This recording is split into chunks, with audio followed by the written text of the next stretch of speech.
Presentation করতে হবে, হ্যাঁ। দেন অবশ্যই যখন আমাদের ব্যাপারগুলো বুঝতে পারবে অবশ্যই তারা একটা ডোনেট করবে আমাদের। ইনশাআল্লাহ ইনশাআল্লাহ এই ডক্টরদের কাছ থেকে কিন্তু অবশ্যই ভালো একটা অ্যামাউন্ট আমরা পেতে পারি।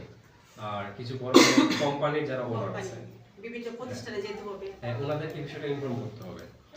আরেকটা বিষয় বিভিন্ন এরিয়া ভিত্তিক অনেক মানুষ আছে, এই এরিয়া ভিত্তিক মানুষগুলো কিভাবে কাজগুলো করতে পারবে সে সম্পর্কে আমাদের জিম ভাই আপনাদের মাঝে কিছু বলবে। বলেন আপনার পরিচয়টা আগে দিয়ে দেন। অনেকে আসসালামু আলাইকুম। তো অনেকেই আর কি আমাকে হয়তো চিনতে পারেনি প্রথমে।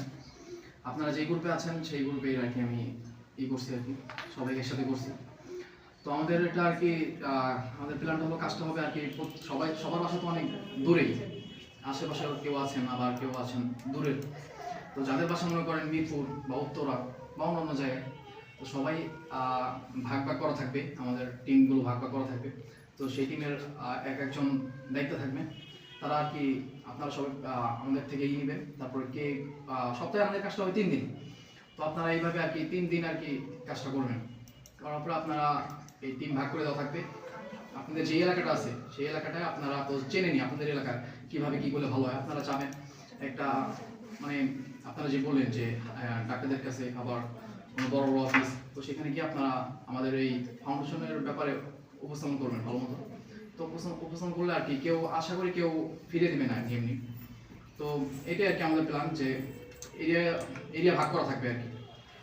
তো এইভাবে আর কি আমরা কাজটা করবো, পরিচালনা করবো। আর আমাদের প্রত্যেক শুক্রবারে আর কি খাওয়ার হয়, প্রোগ্রাম হয়, সেদিন আমরা আর কি খাবার দাবার বিতরণ করবো। আর আমাদের কাজটা শুধু যে আমরা শুধু করবো ডোনেশন যে করবো এটাই না, আমাদের কাজটা আরও কাজ আছে, যে গরিব দুঃখীদেরকে কম্বল শীতের বস্ত্র বিতরণ করা, খাবার দাবার বিতরণ করা, এগুলো আছে। এই সপ্তাহে এই 3 দিনের মধ্যেই হবে। তো এইটুকুই। আচ্ছা অনেক ধন্যবাদ।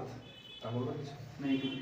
আচ্ছা পলাশ ভাই আপনি একটু বলেন যে টিমের কয়জন করে টিম মেম্বার করে দিলে একটা করে টিম গঠন করা যাবে, এবং এমন একজন ব্যক্তিকে প্রতিনিধিত্ব করা হবে যে টাকা বা ডোনেশন কালেক্ট করার পর 1 পয়সাও এদিক ওদিক হবে না। এই বিষয়টা সম্পর্কে আপনি একটু ডিটেইলস ব্যাখ্যা দেন। কোনটা দেন? আসসালামু আলাইকুম।